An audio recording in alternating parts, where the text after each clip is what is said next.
다 함께 찬송가 315장 찬양하시면서 8월 7일 새벽기도회를 하나님 앞에 올려드리겠습니다.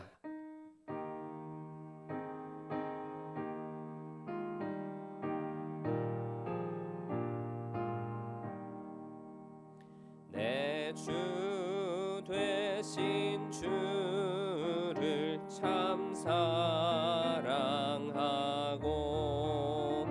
곧 그에게 죄를 다고 합니다.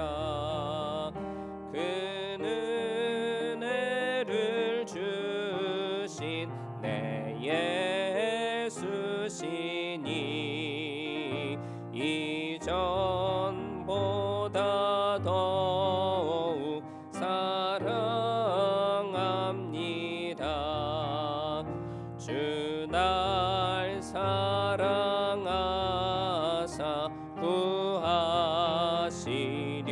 구하시려고 저 십자가 고난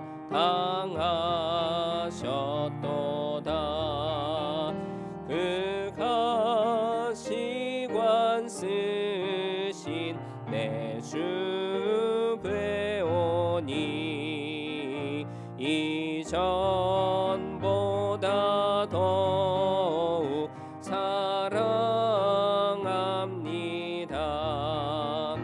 내 평생에 힘쓸 그 큰 의무는 주 예수의 덕을 늘 기림이라. 숨질 때까지 내 할 말씀은 이전보다 더욱 사랑합니다. 그 영광의 나라 나 들어가서 그 풍성한 은혜 늘 감사리. 금면류관 쓰고 나 찬송할 말 이전보다 더욱 사랑합니다. 사도신경으로 우리의 신앙을 고백하겠습니다. 나는 전능하신 아버지 하나님 천지의 창조주를 믿습니다. 나는 그의 유일하신 아들 우리 주 예수 그리스도를 믿습니다. 그는 성령으로 잉태되어 동정녀 마리아에게서 나시고 본디오 빌라도에게 고난을 받아 십자가에 못 박혀 죽으시고 장사된 지 사흘 만에 죽은 자 가운데서 다시 살아나셨으며 하늘에 오르시어 전능하신 아버지 하나님 우편에 앉아 계시다가 거기로부터 살아있는 자와 죽은 자를 심판하러 오십니다. 나는 성령을 믿으며 거룩한 공교회와 성도의 교제와 죄를 용서받는 것과 몸의 부활과 영생을 믿습니다. 아멘. 찬송가 430장 박수하시면서 함께 찬양하시겠습니다.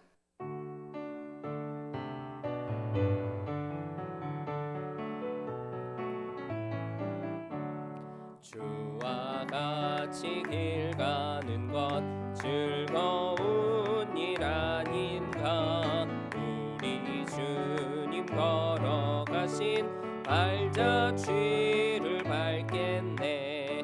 한 걸음 한 걸음 주 예수와 함께 날마다 날마다 우리 걸어가리. 어린아이 같은 우리 미련하고 약하나 주의 손에 이끌리어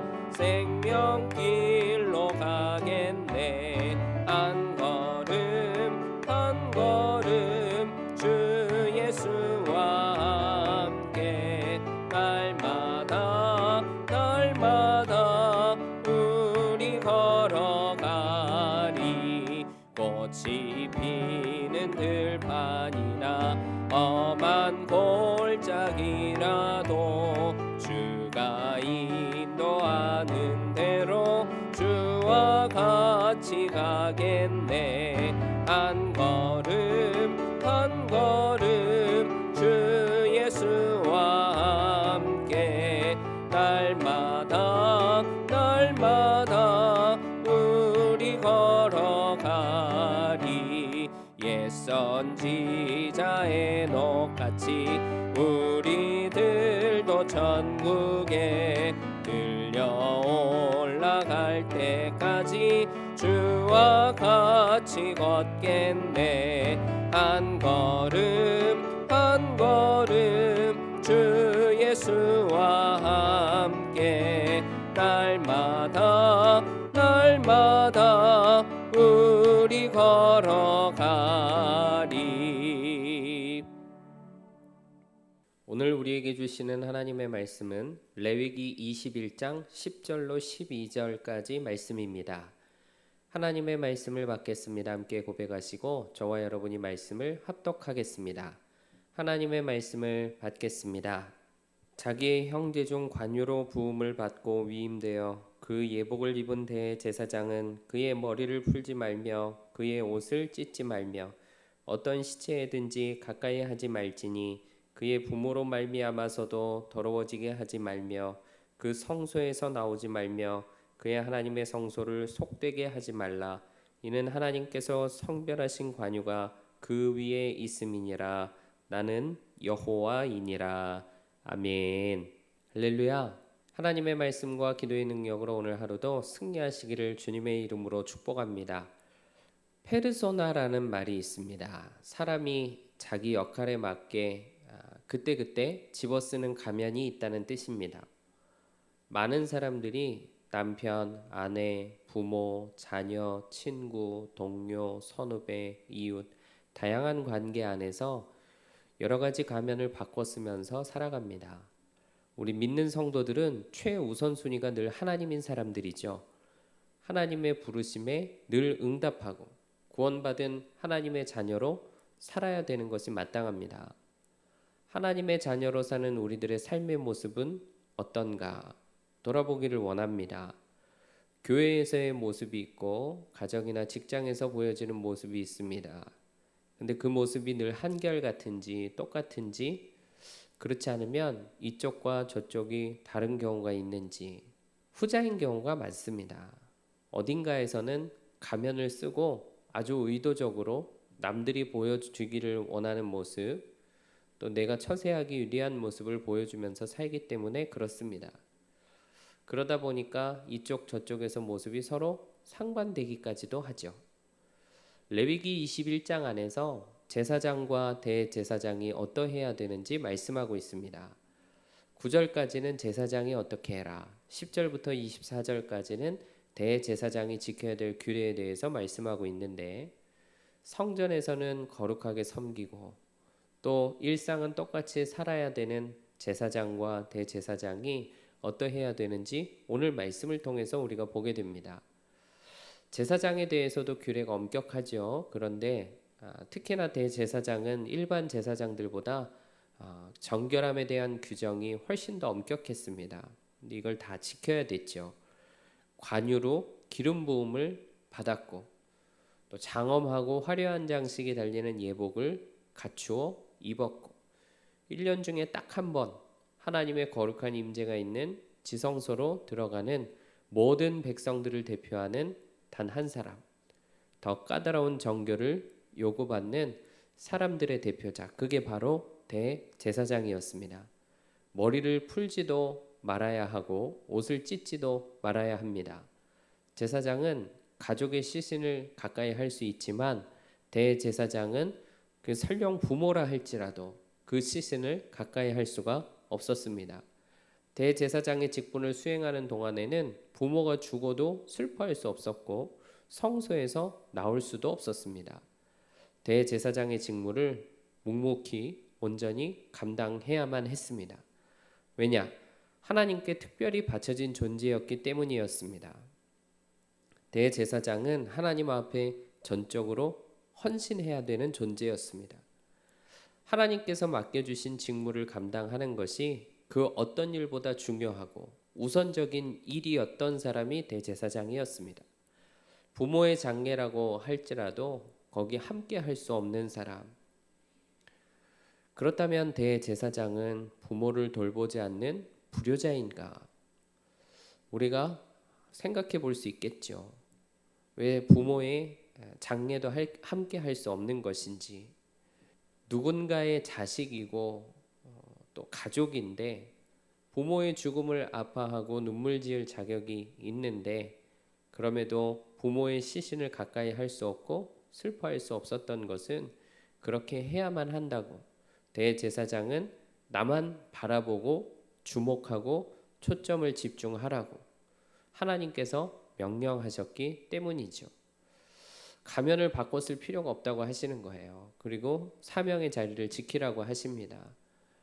12절 말씀, 그 성소에서 나오지 말며 그의 하나님의 성소를 속되게 하지 말라.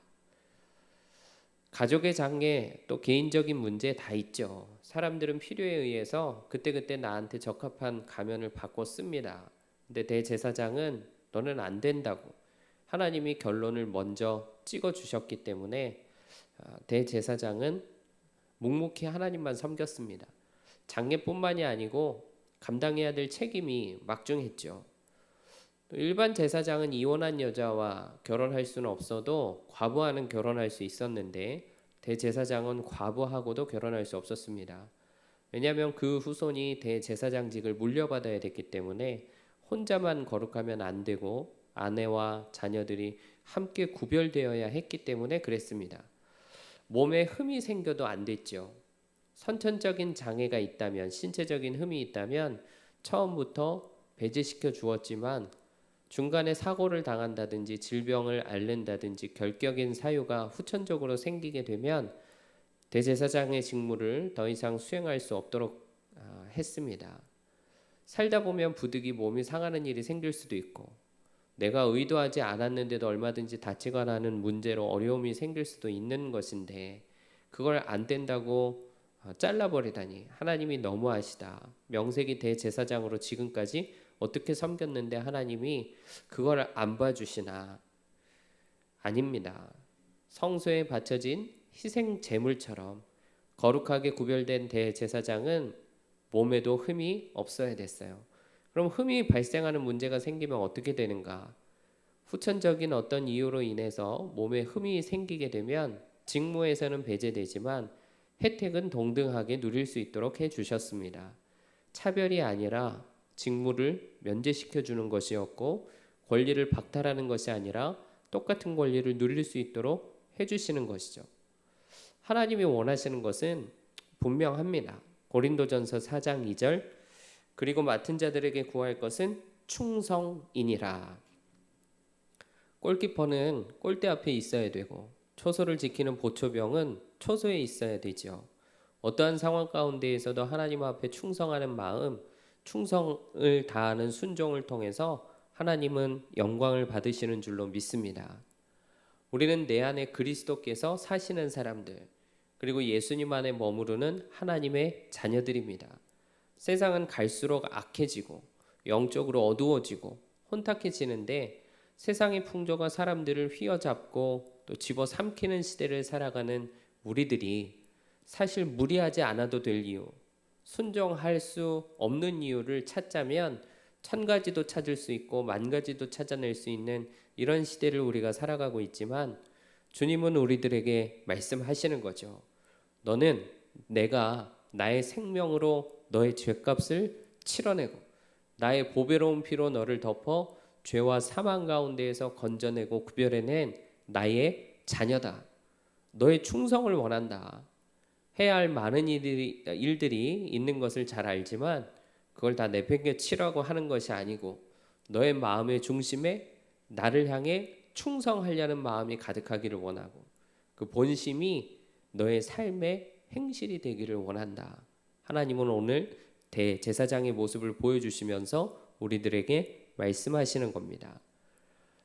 오늘 대제사장을 보면서 나의 믿음의 태도와 마음의 중심을 살피고 점검하고 세상에 충성하지 않고 상황과 환경에 끌려다니지 않고 오직 하나님께만 충성하기로 결단하면서 예수님의 보배로운 피로 덮어 주시옵소서. 십자가를 더욱 바라보게 해 주시옵소서. 거룩하다, 정결하다 여김을 받은 존재들로서 우리의 마음의 중심을 잘 지키게 해 주시고 오늘도 기쁨으로 영광 돌리게 해 주옵소서. 사모하며 달려갈 수 있는 저와 여러분 되시기를 주님의 이름으로 축복합니다. 기도하겠습니다. 사랑하는 주님, 우리를 귀한 하나님의 자녀 삼아 주시고 아들 생명 아무 대가 없이 우리를 위해 전부로 내어주시고 아들의 보배로운 피로 우리를 덮어주시고 죄와 사망 가운데서 건져 구별해내신 귀한 하나님의 자녀로 오늘도 살아가게 하시니 참으로 감사합니다. 충성을 원한다 하고 말씀하시는 하나님 앞에 우리의 충성과 또 충성하는 삶으로 반응하기를 원합니다. 모든 삶 가운데에서 더욱 주님을 바라보게 하시고 저 대제사장이 묵묵히 순종했던 것처럼 우리도 믿음과 순종으로 주님을 따라갈 수 있도록 역사하여 주시옵소서. 우리의 마음의 본심이 하나님을 향하게 하시고 또 그 마음의 본심이 우리의 날마다의 행실이 되게 하여 주셔서 우리의 모든 삶과 또 행동을 통해서 하나님이 영광을 받으시고 우리를 통해 하나님의 나라가 확장되는 놀라운 역사를 이루어 주시옵소서. 오늘 대제사장의 이 모습을 보면서 나의 믿음의 태도와 마음의 중심을 살피고 잘 점검하게 하시고 환경과 상황에 끌려다니지 않고 하나님께만 충성을 다하는 우리 모두가 될 수 있도록 역사하여 주시옵소서. 오늘도 우리 대림교회를 통해 믿음의 선한 역사를 이루어 가시는 주님 참으로 감사합니다.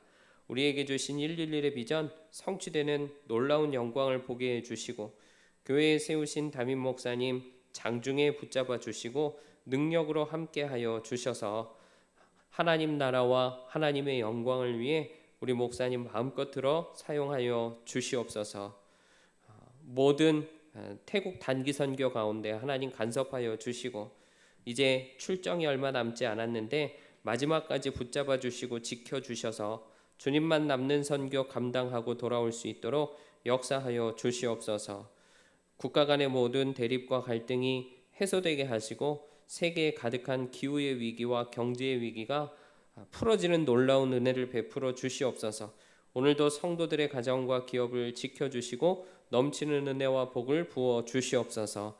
이 아침에 사모하며 하나님 앞에 아뢰일 때 질병이 치유되게 하시고 가정의 문제가 해결이 되게 하시고 자녀들이 하나님 부어주시는 복과 은혜를 충만히 누리게 하여 주시고 그 앞길이 활짝 열리게 하시고 만남의 복을 허락하여 주시고 합력하여 선을 이루고 하나님 앞에 영광 돌리는 모든 성도들의 가정이 될 수 있도록 다스려 주시옵소서. 그렇게 이루실 줄로 믿습니다. 감사드리며 예수 그리스도의 이름으로 기도하옵나이다. 아멘. 하늘에 계신 우리 아버지, 아버지의 이름을 거룩하게 하시며 아버지의 나라가 오게 하시며 아버지의 뜻이 하늘에서와 같이 땅에서도 이루어지게 하소서. 오늘 우리에게 일용할 양식을 주시고 우리가 우리에게 잘못한 사람을 용서하여 준 것 같이 우리 죄를 용서하여 주시고 우리를 시험에 빠지지 않게 하시고 악에서 구하소서. 나라와 권능과 영광이 영원히 아버지의 것입니다. 아멘.